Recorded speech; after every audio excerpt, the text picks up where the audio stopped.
Assalamualaikum warahmatullahi wabarakatuh. Perkenalkan, nama saya Bangkit Hari Wibowo dengan nomor induk mahasiswa 204152553 dari kelas K2 Manajemen Prosus.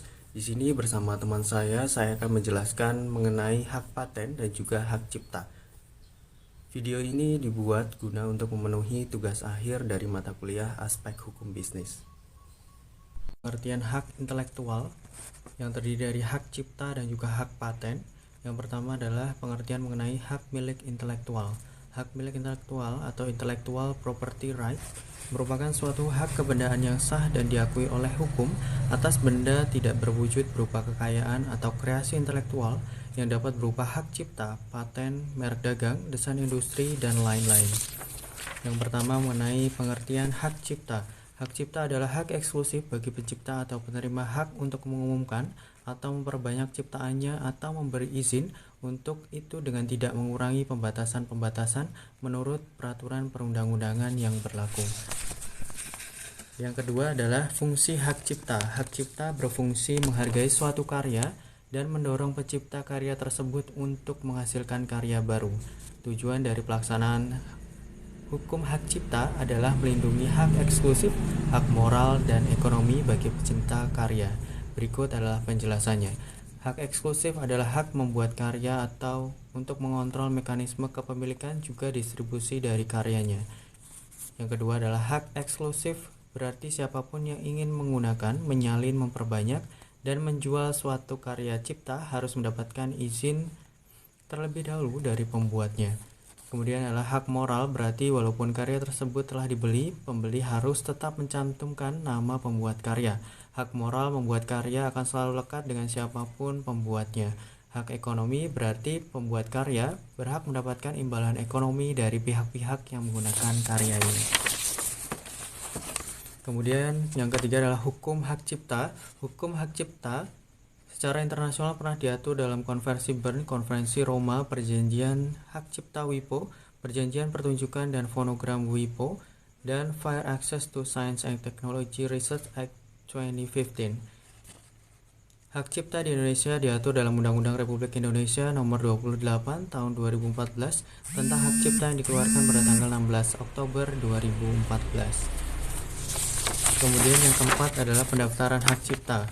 Pendaftaran hak cipta dilansir dari Portal Informasi Indonesia. Pendaftaran hak cipta secara online dapat dilakukan dengan cara sebagai berikut. Pertama, mengakses situs Direktorat Jenderal Kekayaan Intelektual pada alamat ehakcipta.dgip.go.id. Yang kedua, melakukan registrasi. Yang ketiga, login menggunakan username yang didapat setelah registrasi. Kemudian yang keempat, mengunggah dokumen persyaratan. Yang kelima, melakukan pembayaran pendaftaran hak cipta. Yang keenam, menunggu pengecekan hak cipta. Yang ketujuh, mendapatkan sertifikat hak cipta. Yang kelima, pelanggaran hak cipta. Pelanggaran hak cipta adalah pelanggaran hak eksklusif dari pencipta, seperti memperbanyak, menjual, dan memamerkan karya tanpa ada izin dari pencipta. Dalam Undang-Undang Republik Indonesia Nomor 28 Tahun 2014, juga diatur jenis-jenis kegiatan yang tidak melanggar hak cipta, misalnya penggunaan dan pengadaan untuk pendidikan, penelitian, penulisan karya tulis ilmiah, laporan, kritik, tinjauan, ceramah, dan pertunjukan selama menyertakan sumber lengkap dari karya tersebut. Untuk penggunaan yang bersifat mendapatkan keuntungan harus didapatkan izin pencipta terlebih dahulu. Yang keenam, ciptaan yang dilindungi mencakup buku program komputer, pamflet, perwajahan atau layout, karya tulis yang diterbitkan, dan semua hasil karya tulis lain, ceramah, kuliah, pidato, dan ciptaan lain yang sejenis dengan itu.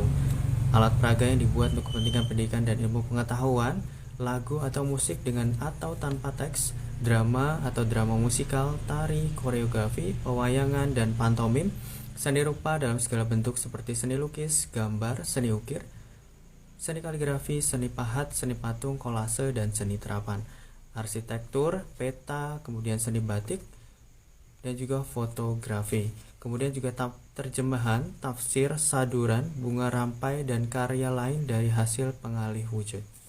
Demikian presentasi dari saya untuk pengertian hak cipta, dan untuk selanjutnya akan dipresentasikan oleh Saudara Arif mengenai hak paten. Terima kasih. Assalamualaikum warahmatullahi wabarakatuh. Hak paten. Baik, yang pertama di sini saya akan menjelaskan tentang pengertian hak paten. Apa sih hak paten itu? Hak paten adalah hak eksklusif yang diberikan suatu negara terhadap para penemu di bidang teknologi dalam waktu tertentu. Hak paten ini bisa dijalankan sendiri atau memberikan persetujuan pada orang lain untuk menjalankan hasil penemuannya. Dengan adanya hak paten, inventor diharapkan mampu membuka pengetahuan masyarakat dan juga sekaligus memberikan hak eksklusif atas hasil penemuannya dalam periode waktu tertentu. Berdasarkan Undang-Undang Nomor 13 Tahun 2016 tentang paten, inventor adalah seseorang atau beberapa orang yang secara bersama-sama melaksanakan ide yang dituangkan ke dalam kegiatan yang menghasilkan invensi. Apa sih invensi itu? Invensi sendiri adalah ide inventor yang dituangkan ke dalam suatu kegiatan pemecahan masalah yang spesifik di bidang teknologi berupa produk atau proses, atau penyempurnaan dan pengembangan produk atau proses. Yang kedua adalah perlindungan paten.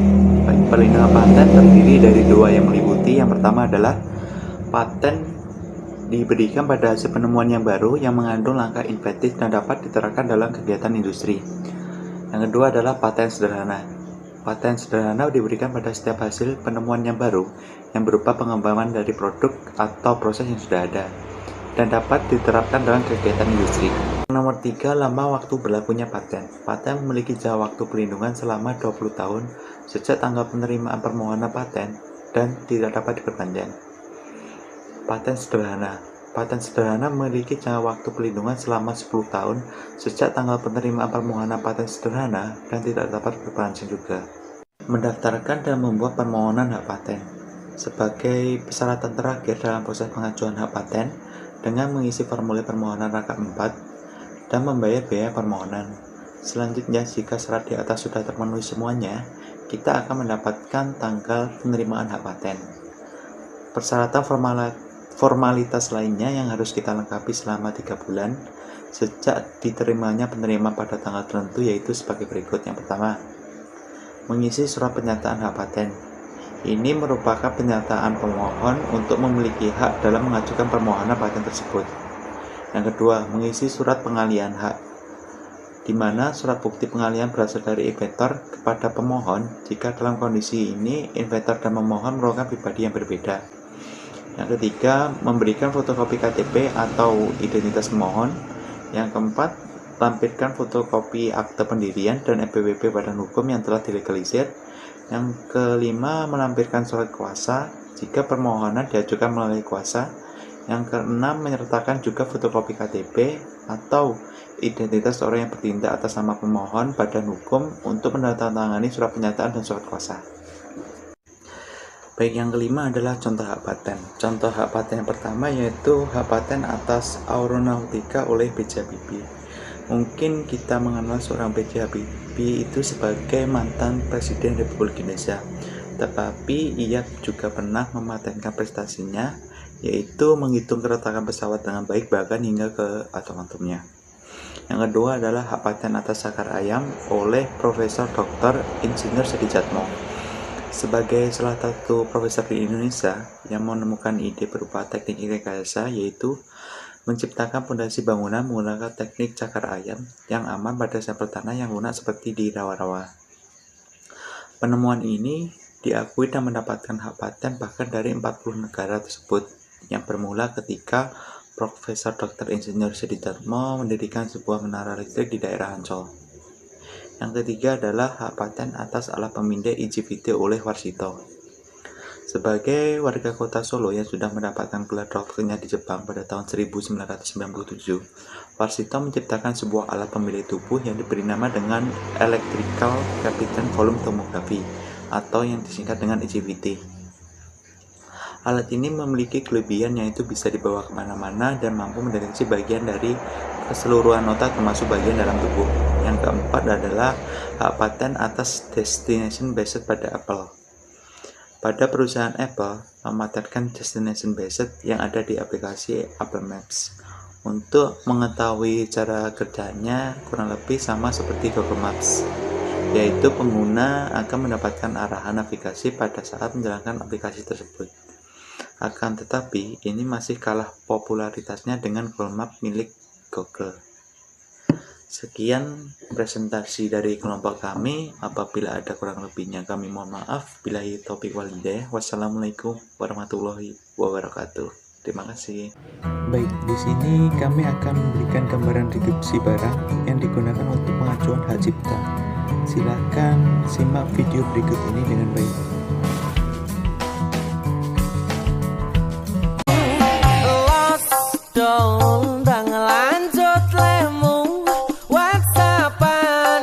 Paket data nih nanti